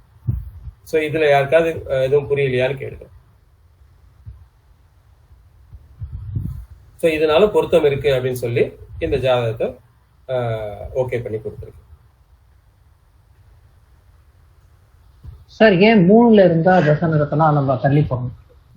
3ல இருந்து கேதுக்கு மட்டும் இல்ல, இந்த மாதிரி 3ஆம் அதிபதி தசை அப்படின்னு வந்து நிறைய இடங்கள்ல பிரச்சனைகளை கொடுக்குது. நிறைய இடத்துல பிரச்சனைகளை கொடுக்குது. கேது மட்டும் இல்ல, இப்ப பாத்தீங்கன்னா புதன் திசையில பிறந்தவங்களுக்கு சுக்கிர திசையில கல்யாணம் ஆறதில்லை. 3வது தசை சுக்கிர தசை. நிறைய ஜாதகங்களை பாருங்க, புதன்ல பிறந்தவங்களுக்கு புதனுக்கு அடுத்தது கேதுக்கு அப்புறம் சுக்கிர திசையில கல்யாணம் ஆகிறது இல்லை. அது கல்யாணம் ஆனாலும் அது பிரிவினைகளை கொடுக்குது. அதே மாதிரி சந்திர திசையில ஒருத்தர் பிறந்திருக்கான்னு வச்சுங்க, அவங்களுக்கு வந்து ராகு திசையில கல்யாணம் ஆயிடுது. கல்யாணம் ஆனாலும் அந்த திருமணத்துல ஒரு சின்ன தொய்வுகளை கொடுக்குது, இல்ல ஒரு சின்ன சண்டை சச்சரவுகள் கொடுக்குது. பட் அது வந்து பிரிவினைகள் அதிகமா கொடுக்கறது இல்லை. இது வந்து பிரிவினை அதிகமா கொடுக்குது. ஆனா கேது திசையும் சரி சுக்கிர திசையும் சரி 3வது திசையா வந்து அதுல திருமணம் பண்ணும்போது திருமணம் வந்து ஒண்ணு திருமணமே ஆகிறது இல்ல ஆனாலும் அது பிரச்சனையை கொடுக்குது. நிறைய ஜாதகங்கள்ல நான் பார்த்த ஜாதகங்கள்ல சுக்கிர திசை 3வது திசையா வரும்போது அவங்களுக்கு திருமணம் தள்ளி போயிருக்கு. மற்ற எல்லாம் கூட நல்லா இருந்திருக்கும், நல்லாவே இருந்திருக்கும். ஆனா இது வந்து ஒரு பிரச்சனை கொடுத்து அவங்களுக்கு திருமணம் ஆகாம இருக்கு.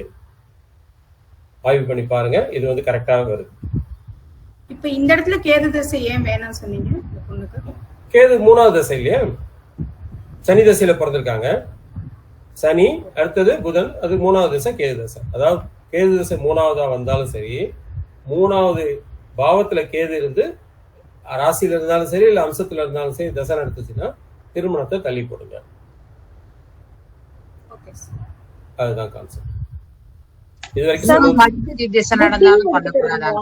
என்னம்மா 3ஆம் அதிபதி திசை நடந்தாலும் பண்ணக்கூடாதுங்களா?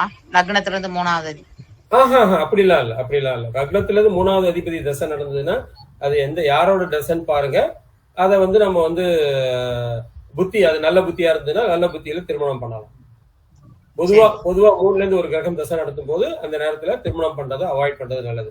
இதே இது 3ல சுக்கிரன் இருக்கு, சுக்கிரன் தசை நடத்தும் போது நம்ம பண்ணக்கூடாதுன்னு சொல்ல முடியாது. அதை வந்து நம்ம வந்து சுக்கிரன் 3ஆம் அதிபதியே வந்து தசை நடத்தும் போதுதான் அந்த பிரச்சனையை கொடுக்குது. இல்லாட்டி அந்த பிரச்சனையை கொடுக்கறது இல்ல. நல்ல புத்தி வரும்போது அந்த புத்தியில கல்யாணம் பண்ணிக்கங்க அப்படின்னு சொல்லிக்கலாம். ஓகே, இது வரைக்கும் புரிஞ்சிருச்சிங்களா? அடுத்து வந்து நம்ம வந்து ஒன்றுக்கும் மேற்பட்ட திருமணம் யாருக்கு அப்படின்றத கான்செப்ட் போயிடலாம். ஸ்கிரீன் ஷேரிங் வந்து ஸ்டாப் பண்ணிக்க கொஞ்ச நேரம். இது வரைக்கும் இருந்ததுல ஏதாவது கேள்விகள் இருந்ததுன்னா சொல்லுங்க, நம்ம வந்து பண்ணிட்டு ஒன்றுக்கு மேற்பட்ட இதுல வந்து யாராருக்கு திருமணம் ஆகும் அப்படின்றத நம்ம பார்த்துக்கலாம். சார், கிரகங்கள் இருக்கிறத பாக்குறது 1, 5, 2, 6, 10 அந்த பாவங்கள் மட்டும் பார்த்தா போதுமா? இல்லம்மா 11 எல்லாம் பார்க்க இல்ல. அது நாம இப்ப வகுப்புல என்னென்ன பார்த்திருக்கோம் அப்படின்றத சொல்றேன்.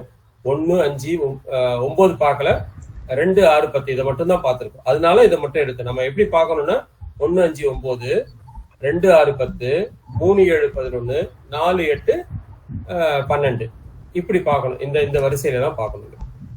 எல்லா பாவங்களும் பார்க்கணும். இப்ப ஒருத்தருக்கு வந்து 1, 5, 9, இப்ப ஆணுக்கு வந்து 1, 5, 9 எடுத்துங்க. பெண்ணுக்கு 1, 5, 9 எப்படி இருக்கு? ஆணுக்கு 2, 6, 10 எடுத்துங்க. பெண்ணுக்கு 2, 6, 10 எப்படி இருக்கு? ஆணுக்கு 3, 7, 11 எடுத்துங்க. பெண்ணுக்கு 3, 7, 11 எப்படி இருக்கு? இப்ப அதுக்குதான் நம்ம வந்து ஒவ்வொரு இதுக்கு சொல்லியிருக்கோம். போன வாட்டி சொல்லும் போது என்ன சொன்னோம், 1ல சூரியன் இருந்ததுன்னா பெண்ணுக்கு 1ல சூரியன் இருக்கக்கூடாது, பெண்ணுக்கு 1ல வந்து ராகு இருந்ததுன்னா 1ல ராகு இருக்கக்கூடாது. இதை சொல்லியிருக்கு. இந்த கான்செப்ட் வச்சுதான் இதை எடுத்து இது வரைக்கும் நம்ம என்ன எடுத்தோமோ அது வரைக்கும் இங்க வந்து எக்ஸ்பிளைன் பண்ணியிருக்கேன். 9ஆம் பாவகம் இன்னும் பார்க்கல. 9ஆம் பாவம் பார்க்கல, இப்ப பார்க்க போறோம். அதுதான் இப்ப பார்க்க போறோம். இன்னைக்கு பார்ப்போம். சார், 3ஆம் அதிபதி திசையில திருமணம் செய்யக்கூடாதுன்னு சொன்னீங்கல்ல, அதே புத்திக்கும் எடுத்துக்கலாங்களா? அந்த புத்தி வரும்போது இல்ல தசை தான் புத்தி இல்ல, புத்தி இல்ல தசை மட்டும்தான். புத்தி எடுக்க வேண்டாம் நம்ம. அதுவும் புத்தி பாத்தீங்கன்னா ஷார்ட் பீரியடா தான் வரும், அதனால ஒன்றும் பெரிய பாதிப்பு இல்லை. பட் ஒரு சில புத்திகள் லாங்கா இருக்கும், ஆனா அதை மட்டும் நம்ம எடுத்துக்கலாம். பட் புத்தி கன்சிடர் பண்ண வேணாம், தசா மட்டும்தான். ஓகே, அடுத்து பாத்தீங்கன்னா 1க்கு மேற்பட்ட திருமணங்கள் யாராருக்கு நடக்கும் அப்படின்னு பாருங்க. பாக்குறோம் நம்ம. குரு இருக்கும் ராசி அதிபதிக்கு, அதை நோட் பண்ணிக்கங்க, கொஞ்சம் மெல்லமாவே சொல்றேன். குரு இருக்கும் ராசிக்கு அதிபதி அம்சத்தில் குரு வீட்டில் இருந்தாலும் அல்லது அம்சத்தில் ஆட்சி உச்சம் பெற்று இருந்தாலும் 1க்கு மேற்பட்ட திருமணம். திருப்பி ரிப்பீட் பண்றேன். குரு நின்ற ராசிக்கு அதிபதி, அதாவது குரு எந்த வீட்டுல இருக்காருன்னு பாத்துக்கோங்க. உதாரணத்துக்கு குரு வந்து மிதுனத்துல இருக்காருன்னு எடுத்துக்கங்களேன். சோ குரு நின்ற ராசி அதிபதி அம்சத்துல, அதாவது புதன் அம்சத்துல உச்சமா குரு வீட்லயே இருக்காரு. குரு வீட்டுல போய் இதுல தனுசுலயோ இல்ல மீனத்திலயோ இருக்காரு. அப்படி இருந்தாலும் அவருக்கு 2 திருமணம். இல்ல அம்சத்துல ஆட்சி உச்சம் பெறாரு, மிதுனத்துல இருந்தாலும் சரி இல்ல வந்து கன்னியில இருந்தாலும் சரி, புதன் வந்து அங்க ஆட்சி உச்சம் பெறுவாரு. அங்க அவருக்கு 1க்கு மேற்பட்ட திருமணம் நடக்குது. இந்த விதி இன்னொரு வாட்டி ரிப்பீட் பண்றேன், எழுதாதவங்க எழுதிக்கங்க. குரு இருக்கும் ராசிக்கு அதிபதி அம்சத்தில் குரு வீட்டில் இருந்தாலும் அல்லது அம்சத்தில் ஆட்சி உச்சம் பெற்று இருந்தாலும் 2 திருமணம்.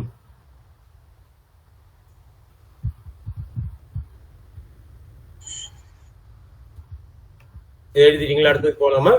இந்த விதி ஆண் பெண் இருவருக்குமே பொருத்துமாங்க சார்? எல்லாருக்கும். நான் ஏதாவது ஸ்பெசிஃபிக்கா ஒருத்தருக்கு மட்டும் இருந்ததுன்னா நான் சொல்றேன். நன்றி சார். ஓகே.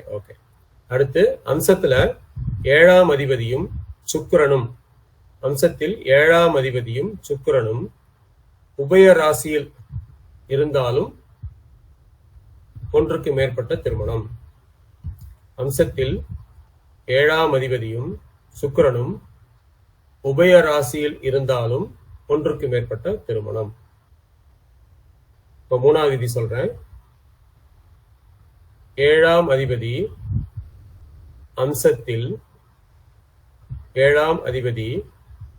அம்சத்தில்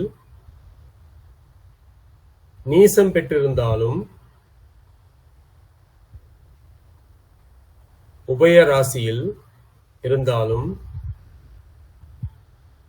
7ஆம் அதிபதி அம்சத்தில் நீசம் பெற்றிருந்தாலும் உபய ராசியில் இருந்தாலும் பகை கிரக சம்பந்தம் பெற்றாலும் 1க்கு மேற்பட்ட திருமணம்.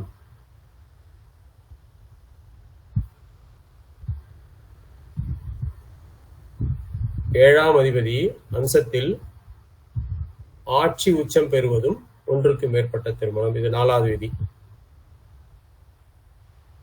யாராவது விதி எழுதலாம் கேளுங்க, மறுபடியும் சொல்லிடுறேன் உங்களுக்கு.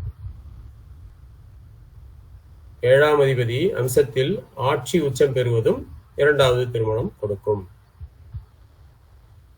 அதுக்கு அடுத்தது 5வது பாயிண்ட், நவாம்ச லக்னாதிபதி. நவாம்ச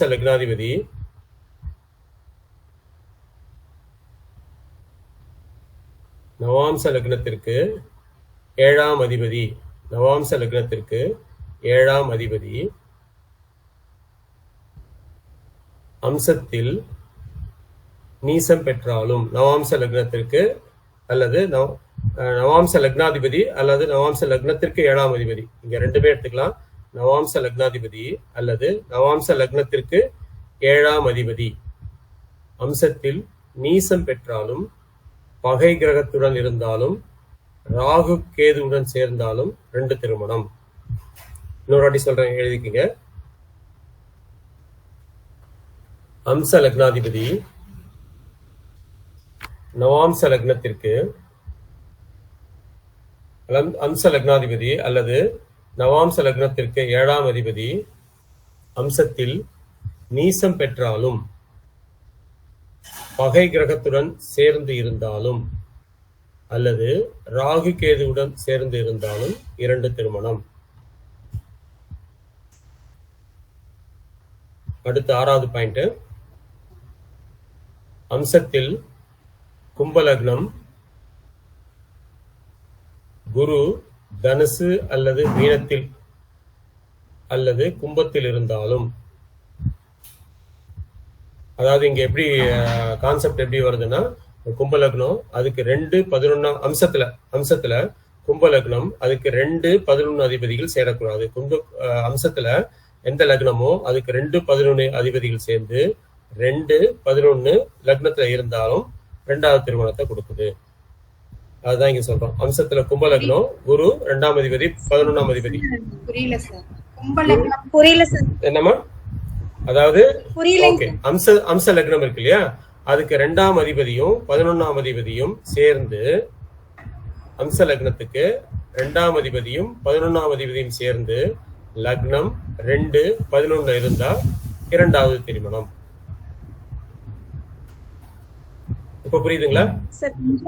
சொல்லுங்க சார். இன்னொரு தடவை சொல்றேன். அம்ச லக்னம் எடுத்துங்க. அதுக்கு 2ஆம் அதிபதியும் 11ஆம் அதிபதியும் சேர்ந்து லக்னத்திலேயோ 2ஆம் இடத்திலேயோ 11ஆம் இடத்திலேயோ இருந்தால் 2வது திருமணம்.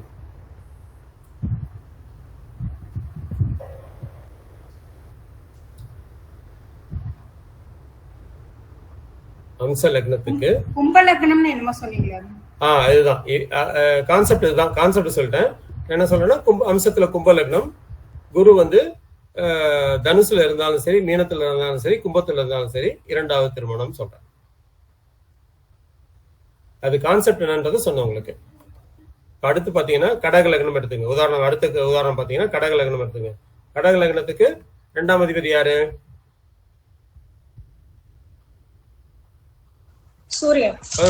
11ஆம் அதிபதி யாரு? சுக்கிரன். 2ஆம் அதிபதியும் 11ஆம் அதிபதியும் சேர்ந்து கடகத்துல, சிம்மத்துல இல்ல ரிஷபத்துல இருந்தாங்கன்னா 2 திருமணம். இந்த கான்செப்ட் இது இதோட ரூட் காஸ் என்னன்னா, என்னமா? துலாம்ல இருந்தாலும் அதே. துலாம் எடுத்துக்காதீங்க. துலாம் இல்ல. இங்க 2-11 லக்னம், இது 3 மட்டும் தான் எடுத்துக்கணும். கடகம், கும்பம், அப்புறம் கும்பம் இல்ல. கடக லக்னத்துக்கு 2ஆம் அதிபதி சூரியனு, 11ஆம் அதிபதி சுக்கிரனு.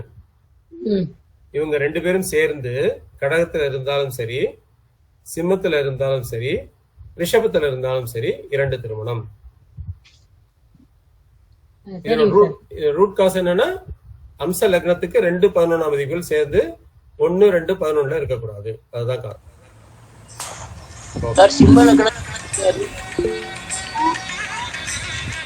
ஹலோ, அதாவது அம்சத்தில் தான் பார்க்கணும். ராசியில பார்க்க கூடாது. அம்சத்துல தான் பார்க்கணும். சார், சிம்ம லக்னத்துக்கு அம்சத்துல இந்த புதன் 2-11 வரும்ல, இந்த விதி பொருந்தும். தாராளமா பொருந்தும். எடுக்கலாம். அம்ச சிம்ம லக்னமாகி அங்க 2-11 அதிபதிகள் சேர்ந்து கனியில இருந்தாலும் சரி, மிதுனத்துல இருந்தாலும் சரி, இல்ல சிம்மத்துல இருந்தாலும் சரி 2 திருமணம் எடுத்துக்கலாம். ஓகே.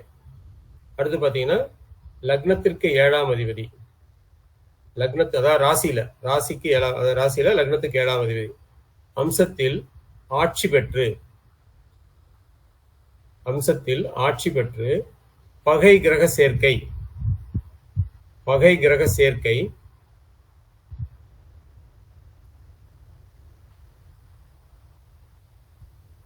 அல்லது ராகு கேது சம்பந்தம் இருந்ததுன்னா இவங்களுக்கு மனைவியோட சண்டை ஏற்பட்டு விவாகரத்து ஆகுது. இதுவும் 2வது திருமணத்தை கொண்டு போய் விடுது. இன்னொரு அடி சொல்றேன். லக்னத்திற்கு 7ஆம் அதிபதி அம்சத்தில் ஆட்சி பெற்று பகை கிரகங்களோடு இணைந்து அல்லது ராகு கேது சம்பந்தப்பட்டால் மனைவியுடன் கருத்து வேறுபாடு ஏற்பட்டு இரண்டாவது திருமணத்துல கொண்டு போய் விடுது. சார் பொதுவா நம்ம ராசியில 7ஆம் அதிபதி லக்னாதிபதி சரியா இல்லைன்னா அம்சத்துல நல்லா இருந்தா நல்ல அமைப்புன்னு தானே சொல்லுவோம். நீங்க அப்படியே கரெக்ட் தான் நீங்க கேட்க கேள்வி வந்து பர்ஃபெக்டா நல்ல கேள்விதான். அம்சத்துல பகை ஆட்சி பெற்றிருக்கு, ஆனா அங்க பகை கிரக சம்பந்தம் ராகு கேது சம்பந்தம் மட்டும். அங்கேயும் வந்து பாத்தீங்கன்னா உங்களுக்கு பகை கிரகங்கள் சம்பந்தப்படக்கூடாது, ராகு கேதுகள் சம்பந்தப்படக்கூடாது. அல்லது பகை வீட்டில் இருந்தாலும் சரி இல்லையே. ஆட்சினா பகை வீட்டுல எப்படி இருக்கும்? அம்சத்துல ஆட்சி பெறணும்னு சொல்றோம். 7ஆம் அதிபதி அம்சத்துல ஆட்சி பெறணும்னு சொல்றோம். ஆட்சி பெறும்போது பகை வீடு எப்படி வரும்?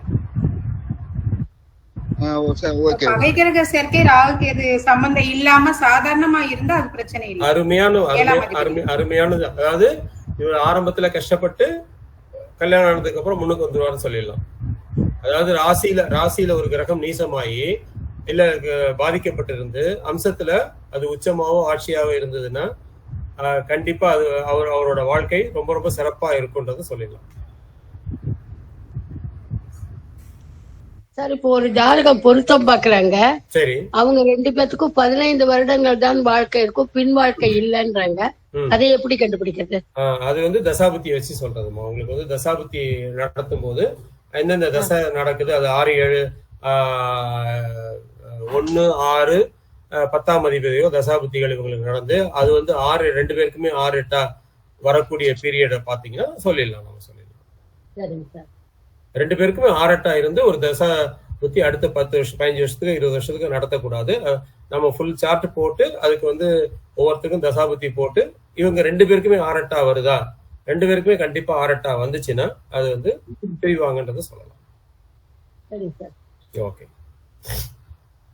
அடுத்த ரூலு, 9ஆம் அதிபதி இருக்கும் நவாம்ச அதிபதி, 9ஆம் அதிபதி இருக்கும் நவாம்ச அதிபதி பாவியாக இருந்தால் அந்த பெண் இளமையில் விதவை. 9ஆம் ராசியில 9ஆம் அதிபதி நவாம்சத்துல பாவியா வீட்டுல இருந்ததுன்னா அவங்களுக்கு அந்த பெண் இளமையில் விதவை அப்படின்னு சொல்றோம். 9ஆம் அதிபதி இருக்கும் நவாம்ச அதிபதி பாவியாக இருந்தால் அந்த பெண் இளமையில் விதவை. ஸோ இந்த ரூலை வந்து ஒரே டைரக்டா நம்ம எடுத்துக்கிட்டு பார்க்க கூடாது. இந்த மாதிரி நம்ம 2ஆம் திருமணம் வருது அப்படின்றதுனா கண்டிப்பா அவங்க ஜாதகத்துல 2-7 பாதிக்கப்பட்டிருக்கும். 2-7 மட்டும் இல்ல, பாக்கியஸ்தானமும் பாதிக்கப்பட்டிருக்கும். ஸோ இதை செக் பண்ணிட்டு அதுக்கப்புறம் தான் இந்த விதை வந்து நம்ம 100% எடுத்துக்கலாம். அதுக்கு முன்னாடி இந்த ஒரு ரூலை மட்டும் வச்சுக்கிட்டு சொல்லிடாதீங்க. இந்த ரூல் வருது அப்படின்னாலும் டக்குன்னு 2ஆம் இடத்தையும் 7ஆம் இடத்தையும் செக் பண்ணிடுங்க. பெண்ணா இருந்ததுன்னா செவ்வாய் எப்படி இருக்காரு, ஆணா இருந்ததுன்னா சுக்கிரன் எப்படி இருக்காரு, இதை பார்த்துக்கிட்டு அதுக்கப்புறம் இந்த விதிகளை நம்ம அப்ளை பண்ணணும். அதுக்கு அடுத்து பாத்தீங்கன்னா 7ஆம் அதிபதி பலமிழந்து அம்சத்தில் நீசம் பெற்றால், 7ஆம் அதிபதி பலமிழந்து அம்சத்தில் நீசம் பெற்றால் இளமையில் மனைவியை இழக்கும் நிலை. இதுக்கு 2 பேருக்குமே பொருந்தும், கணவனுக்கும் பொருந்தும், மனைவிக்கும் பொருந்தும். 7ஆம் அதிபதி பலமிழந்து, அதாவது ராசியில நல்லா இல்ல, அம்சத்திலேயும் நல்லா இல்ல, அப்படி இருக்கும்போது இவங்களுக்கு 2வது திருமணம் நடக்கும் அப்படின்றத சொல்றோம். அம்சத்திலையும் பலம் இழக்கணுமா சார்? ஆமா, 2லயும் பலம் இருந்ததுன்னா கண்டிப்பா இன்னொரு திருமணம் உண்டு அப்படின்றத சொல்றோம். ராசியிலையும் பலம் இருந்து அம்சத்திலையும் பலம் இருந்ததுன்னா இன்னொரு திருமணம் உண்டு சார்.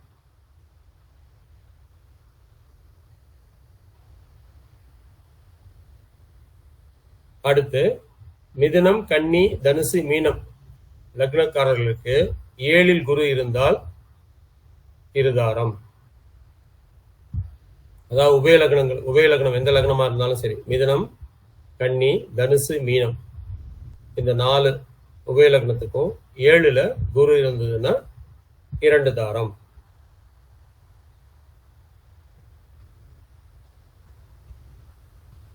பன்னிரெண்டில் செவ்வாய் குரு கூட இருதாரம். சார் கொஞ்சம் மெதுவாங்க சார். உபயலக்னத்திற்கு 7ல் குரு இருந்தால் இருதாரம். மிதுனம், கன்னி, தனுசு, மீனம் லக்னக்காரர்களுக்கு 7 ராசிக்கு தானேங்க சார்? ராசிக்கு தானேங்க சார்? ராசிக்கு தானேங்க? லக்னம் ராசி இல்ல. இல்ல சார், அம்சத்துலயா? ராசி இல்ல, ராசி கட்டத்துல தான். ராசி கட்டத்துல மிதுனம், கன்னி, தனுசு, மீனம். நீங்க ஜெயலலிதாம ஜாதகத்தை பாருங்களேன். என்ன லக்னம்? மிதுன லக்னமா? 7ல குருவா?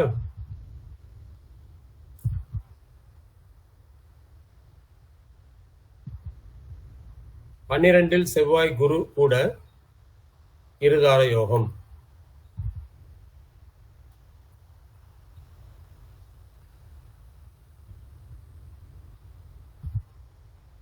அடுத்த 12 செவ்வாய் குரு கூட இருதார யோகம். அதாவது இதை எடுத்தோன்னா இப்படி இருந்தோன்னா டக்குன்னு இருதாரம் சொல்றாதீங்க. 2ஆம் அதிபதியும் 7ஆம் அதிபதியும் ஒரு வாட்டி செக் பண்ணிடுங்க. அதே மாதிரி காத்திர காரகனையும் செக் பண்ணிடுங்க. செக் பண்ணிட்டு அதுக்கப்புறம் இதை நம்ம எடுத்துக்கலாம்.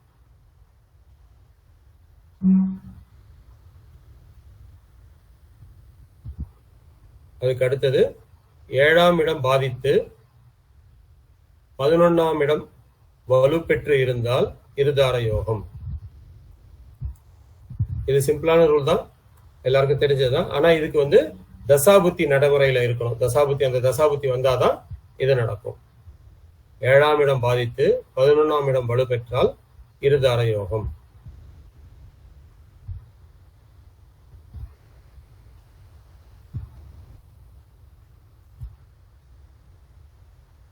அடுத்து 7இல் 6, 8, 12 அதிபதிகள் சேர்ந்து இருந்தாலும், அதாவது 7ஆம் இடத்துல 6ஆம் அதிபதி, 8ஆம் அதிபதி, 12ஆம் அதிபதிகள் சேர்ந்து இருந்தாலும், அல்லது 7ஆம் இடத்தை பார்த்தாலும், அதாவது இவங்க 3 பேரும் சேர்ந்து 7ல சேர்ந்து இருக்கணும், இல்ல 7ஆம் இடத்தை பார்க்கணும். அப்படி இருந்து 7ஆம் அதிபதி பலம் இல்லாமல் இருந்தால் ஒன்றுக்கு மேற்பட்ட திருமணம். 7ல 6, 8, 12 அதிபதிகள் 3 பேர் சேர்ந்து இருக்கிறது, அல்லது 7ஆம் இடத்தோட 7ஆம் அதிபதி பலம் இழந்து இருக்கிறது, அல்ல 7ஆம் இடத்தை இந்த 3 பேரும் சேர்ந்து பார்த்து 7ஆம் அதிபதி பலம் இல்லாம இருந்ததுன்னா ஒன்றுக்கு மேற்பட்ட திருமணம்.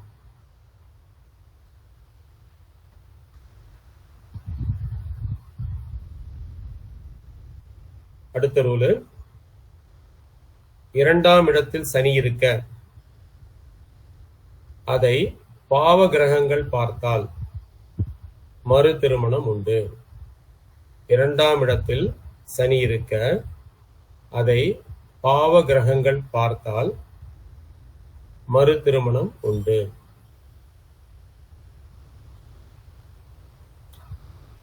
மறு திருமணம் இல்லைன்னா, ஒரு சிலருக்கு மறு திருமணம் இல்லாம இருக்கலாம் 2ஆம் இடத்துல சனி இருந்து, ஆனா இவங்களுக்கு ஒரு காதல் தோல்வி கண்டிப்பா ஏற்பட்டிருக்கும் அப்படின்றத கிளியரா சொல்லலாம். ஒரு காதல் தோல்வி ஏற்பட்டு திருமணம் வரைக்கும் போய் நின்று இருக்கும், இல்ல ஒரு காதல் தோல்வி ஏற்பட்டு இவங்க வெளில வந்திருப்பாங்க. இவ்வளவுதான் ரூல் இன்னைக்கு 2வது திருமணத்துக்கு. இன்னும் நிறைய ரூல்கள் இருக்கு, நம்ம அப்புறம் பின்னாடி வரக்கூடிய கிளாஸ்ல பார்ப்போம்.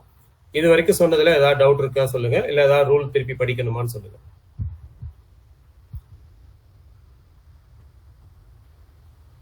கேள்வி செஷன் முடிச்சுட்டு நம்ம அடுத்த செஷன் போயிடலாம். 3, 7, 11 9ஆம் இடம் அதை பார்க்கறதுக்கு போயிடலாம்.